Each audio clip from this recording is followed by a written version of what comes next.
Oi, gente. Vamos para mais uma aula de sistemas de transporte. Aqui é a professora Cristina Badini Lucas. Vamos de CIV 0129. Hoje a gente vai falar um pouco sobre a visão sistêmica do transporte hidroviário. Um pouco sobre conceitos, rotas, embarcações, portos, sistemas auxiliares, características técnicas, operacionais do transporte hidroviário, tanto marítimo quanto fluvial. Eu adiantei um pouco essas aulas, acho que na programação ela está mais para frente, mas como vocês vão fazer o trabalho nesse final do ano, eu achei importante a gente falar sobre o transporte hidroviário, que é muito importante aqui no Amapá. Conceito, né? Então, hidrovia, aquavia, via navegável, caminho marítimo ou caminho fluvial são designações sinonímicas, quer dizer, são semelhantes. Hidrovia interior ou via navegável interior é uma denominação para os rios, lagos ou lagoas navegáveis. Hidrovias interiores artificiais são aquelas que eram navegáveis e que adquiriram essa condição em função de obras de engenharia e hidrovias interiores melhoradas para caracterizar as que tiveram suas características e suas condições de navegação ampliadas. Balizamento de uma via aquática, né? Boias de auxílio à navegação que demarcam o canal de navegação e como sinalização as placas colocadas nas margens dos rios para orientação dos navegantes. Já uma carta de navegação são os mapas delimitadores das rotas de navegação. Aqui uma imagem, né? Uma imagem da carta de navegação e uma imagem de uma boia de auxílio à navegação. Tá? A embarcação tipo, ela reúne as características para as quais a hidrovia é projetada, ou seja, ela é projetada para um comprimento X de embarcação, para uma boca Y e para um calado máximo Z, sendo este para a situação de águas mínimas, né, que concomitantemente definem uma embarcação hipotética chamada embarcação tipo. É como na rodovia, você sempre faz o estudo para uma embarcação, para um veículo típico, aqui é para uma embarcação tipo. Existem hidrovias interiores de tráfego apenas diurno e as franqueadas à navegação noturna, em função de balizamento e da sinalização adotada. Tá?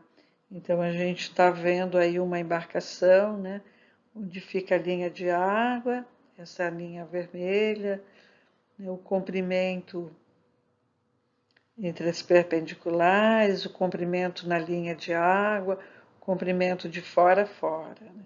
Aí a gente tem o convés, né, a linha de água aqui na imagem embaixo, a boca, né, o portal D e o calado, né, da embarcação.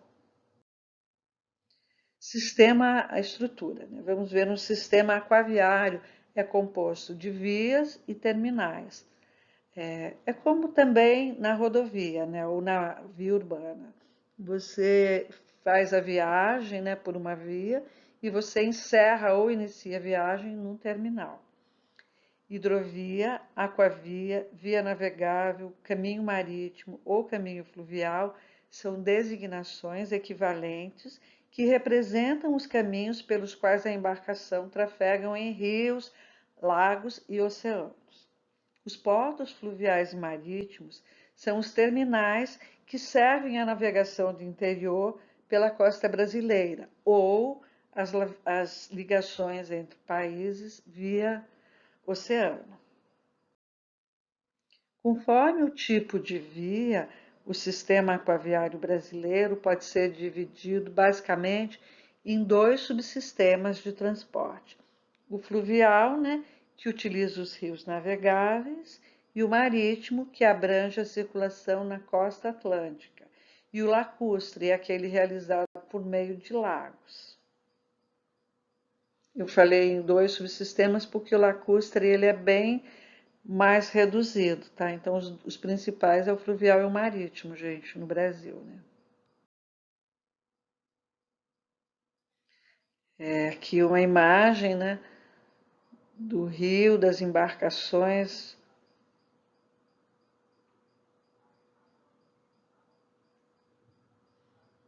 e dos galpões. Subsistema fluvial. O transporte fluvial utiliza rios e lagos dispostos pela natureza, que muitas vezes não apresentam naturalmente as condições ideais para a navegação, pois possuem quedas de nível bruscas, cachoeiras ou variações nos períodos de cheia e seca que dificultam a navegação durante todo o ano. Dessa forma, são necessárias obras para a retificação e a regularização dos leitos dos rios, além da implantação de sistemas para a transposição dos desníveis existentes, que são as chamadas eclusas. Acho que todos já ouviram falar, né? Dentre os diversos fatores que influenciam a navegação fluvial, destacamos os seguintes: o relevo, né?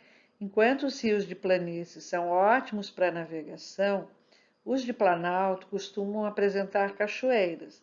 Entretanto, com a evolução da engenharia, esse entrave já é superável com a construção de comportas. O clima. Nas áreas muito frias, os rios são utilizados para navegação somente na primavera e no verão. No outono e inverno, devido ao congelamento, a navegação fica paralisada. E eis algumas características e vantagens, né, do transporte fluvial. Seu custo operacional é muito baixo, pois depende basicamente das operações de carga e descarga. Possui grande capacidade de carga, é muito econômico para grandes distâncias e apresenta pequeno consumo de energia.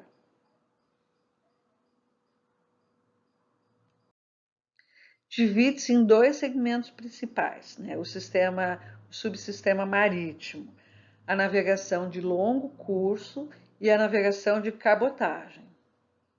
A de longo curso diz respeito às rotas internacionais, normalmente de longa distância, assim como os serviços de alimentação de suas linhas, conhecidas como as feeder service.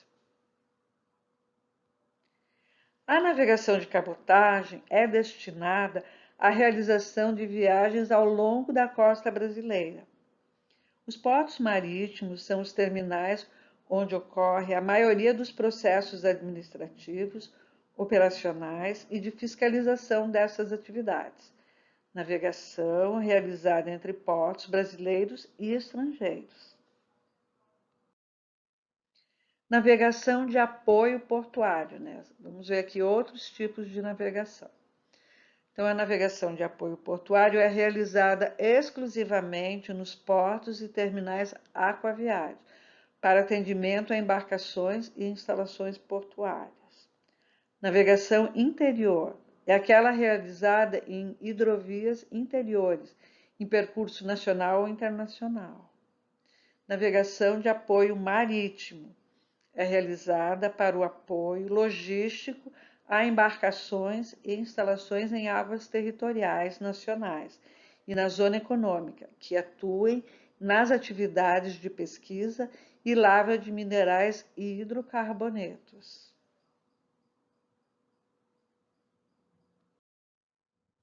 Vamos ver um pouco os tipos de embarcação. Porta-container, né, que tem um comprimento de 397 metros, largura de 56, um calado de 15 metros e meio. A gente vê um porta-container.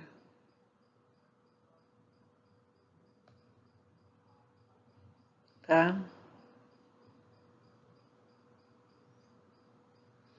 Olha quantos containers podem ser levados no navio container.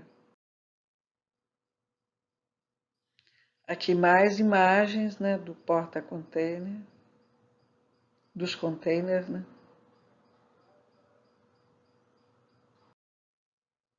Navio tanque, especialmente construído para o transporte de carga líquida a granel, com divisões em porões.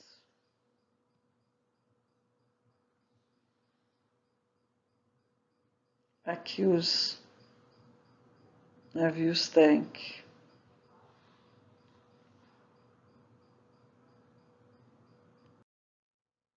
Gazeiro.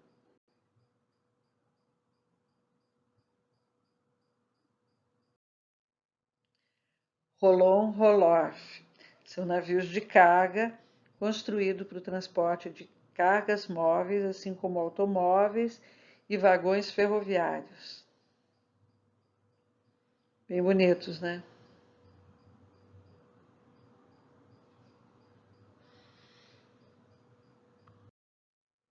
Refrigerados. Especializados em transporte de carga refrigerada, por exemplo, medicamentos, alimentos. Maravilhoso também.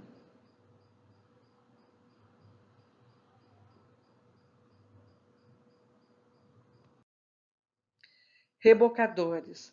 São barcos projetados para empurrar, puxar e rebocar barcaças ou navios em manobras complicadas na atracagem ou desatracagem dos navios de grande porte.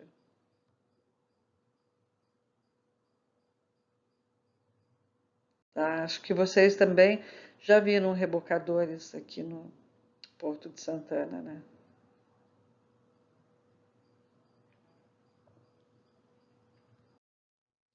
Dragas são utilizadas tanto para, desculpa, são utilizadas tanto para o desassoreamento de portos, leitos de rios ou passagens para recolher materiais para diferentes utilizações.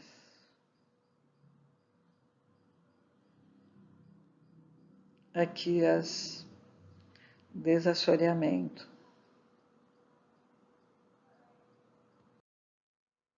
Semi-submersíveis. Os navios semi-submersíveis são navios utilizados para transporte de cargas de grande porte, nomeadamente embarcações, submarinos, plataformas petrolíferas, entre outros. Dispõem de tanques e bombas de água que injetam a água para dentro dos tanques de forma ao navio se afundar para permitir a entrada e a saída da carga a transportar. Tá? Navios de carga geral. Muito linda essa imagem. Dá vontade de estar aí, né? Navio graneleiro. Acho que quem já foi aí também na Docas de Santana, existem muitas paradas aí de navios graneleiros, principalmente levando soja, né?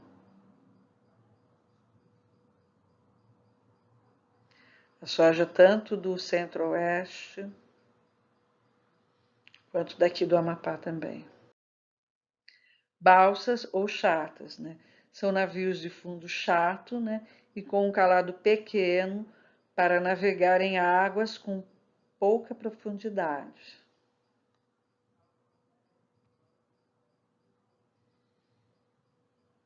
Tá? As balsas. Vocês também devem conhecer bastante, né? Antigamente a travessia para Mazagão era por balsa, né? Muito utilizada aqui no transporte região norte.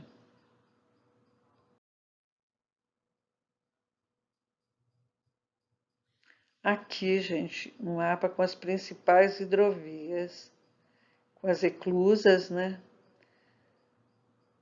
Aí, se vocês se atentarem bem, tem eclusas em operação, tem os trechos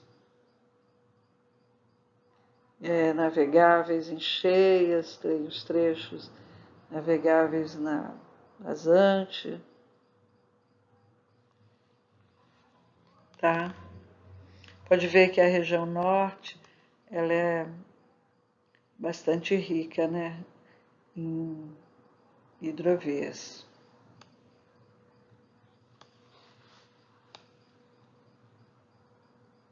Aliás, se a gente for olhar o sul, o sudeste também, o centro-oeste, o nordeste que tem um pouco menos, né? Principais hidrovias brasileiras. O Brasil utiliza apenas cerca de 10 mil quilômetros de vias potencialmente navegáveis para o transporte regular de carga. Vale ressaltar que cada rio da rede hidroviária brasileira oferece condições bem diferentes de navegabilidade, no que diz respeito à profundidade, à largura da rota de navegação, aos raios de curva, à presença de corredeiras, cachoeiras, barragens e eclusas, bem como variações decorrentes do ciclo hidrológico. Eu nem preciso conversar sobre isso, né, gente? Porque as características da região norte, por exemplo, são muito diferentes das características da região sul, né? Só para ter uma ideia. E mesmo rios, né, da própria região, eles também apresentam essas questões todas. Se incluirmos os trechos de rios navegáveis apenas nas cheias e os potencialmente navegáveis, ou seja, aqueles que podem adquirir boas condições de navegabilidade por meio da execução de melhorias, a rede hidroviária brasileira pode ultrapassar a extensão de 40 mil quilômetros. Quer dizer, a gente utiliza 10 mil e a gente pode chegar, né, só em cheias, né, em 40 mil quilômetros. As principais hidrovias brasileiras em operação são a hidrovia do Madeira, né, corredor oeste, é navegável por 1.056 quilômetros entre Porto Velho até a sua foz no Rio Amazonas, em Itacoatiara, Amazonas, por onde circula a maior parte da produção de grãos e minérios da região.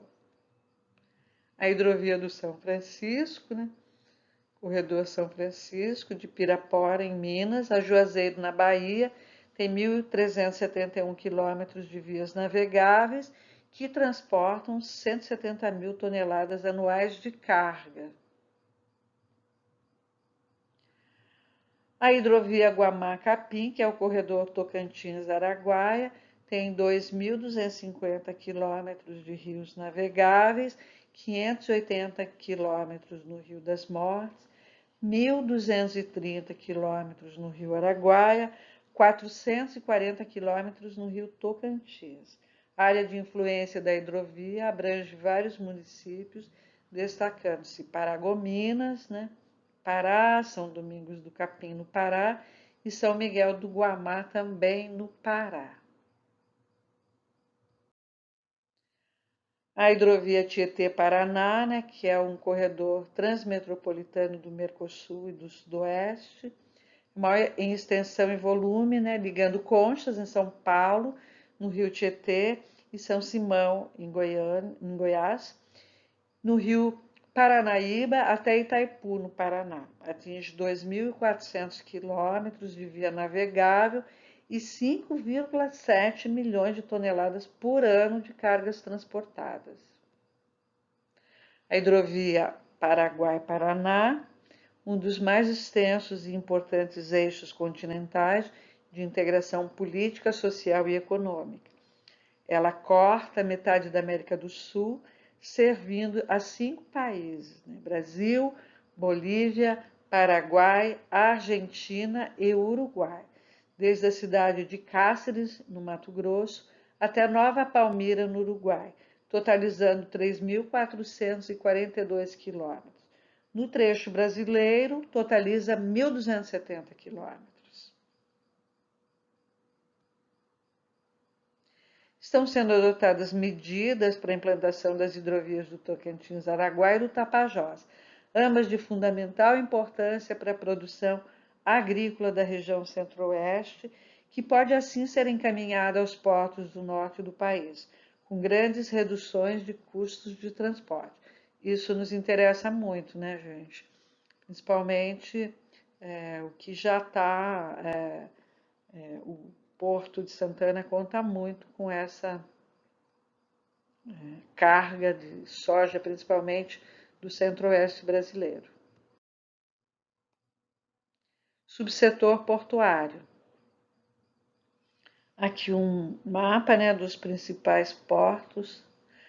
Infelizmente, o nosso porto aqui de Santana está como o porto de Macapá. Então, aqui em azul, vocês têm os portos administrados pela Companhia das Docas, né, que são controlados pela União, e em vermelho, os portos administrados por estados e municípios. E em meio roxo, em meio marrom, os portos administrados por empresas privadas. Você vê o primeiro porto lá no sul, é o Porto de Rio Grande. E assim vai. O principal, gente, é o Porto de Santos. Tá?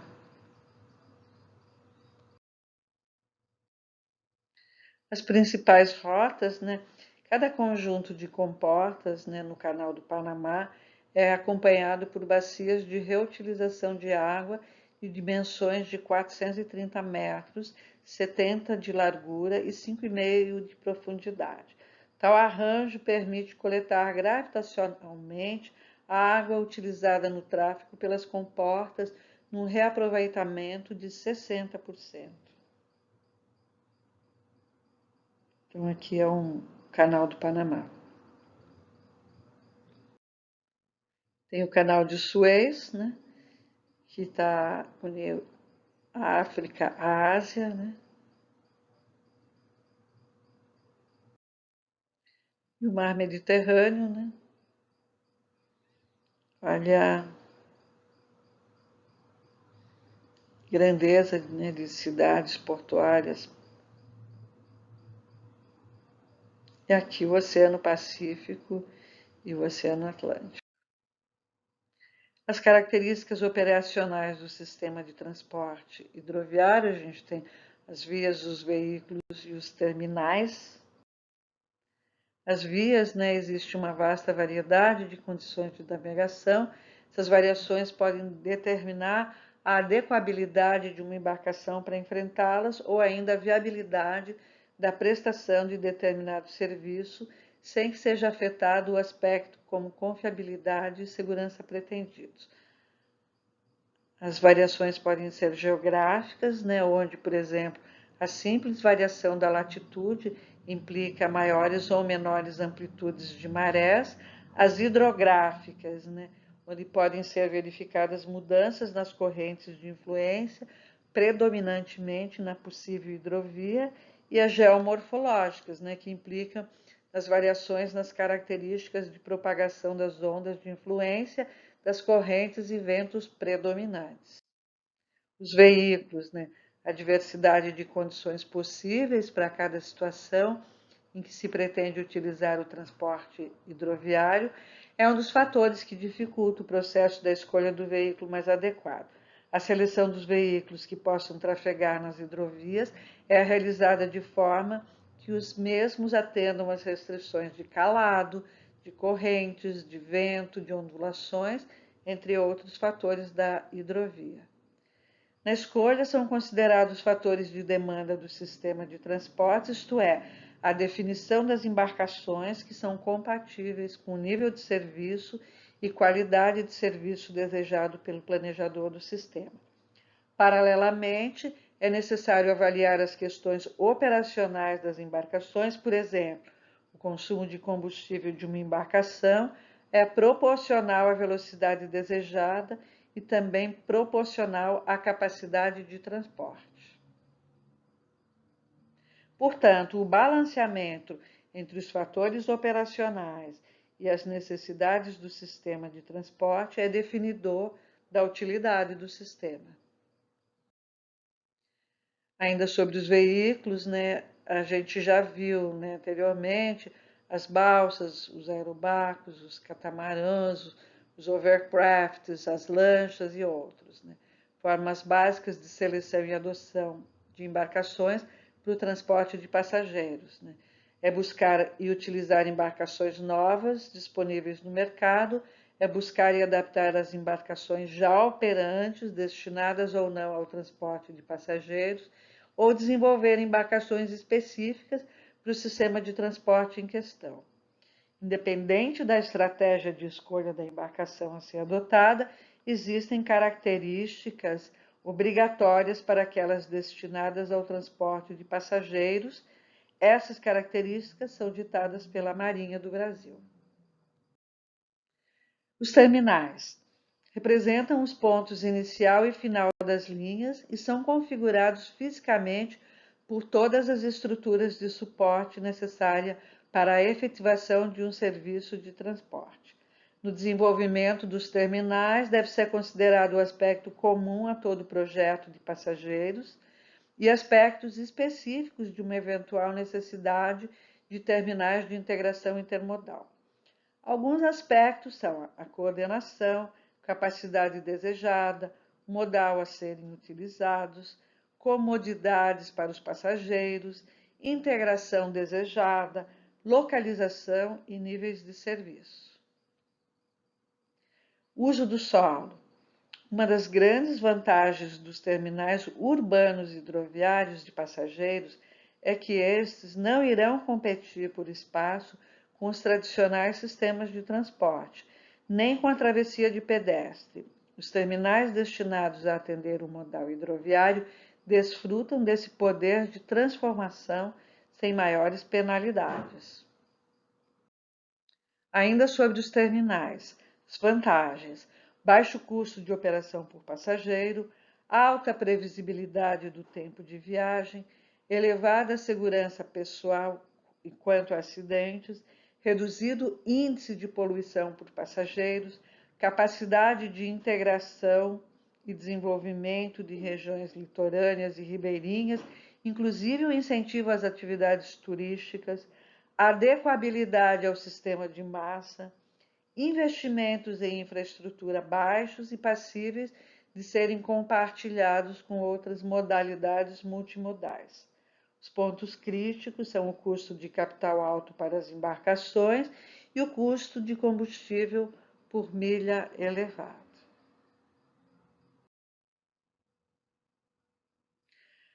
Por hoje é só, gente. Obrigada e até a próxima aula.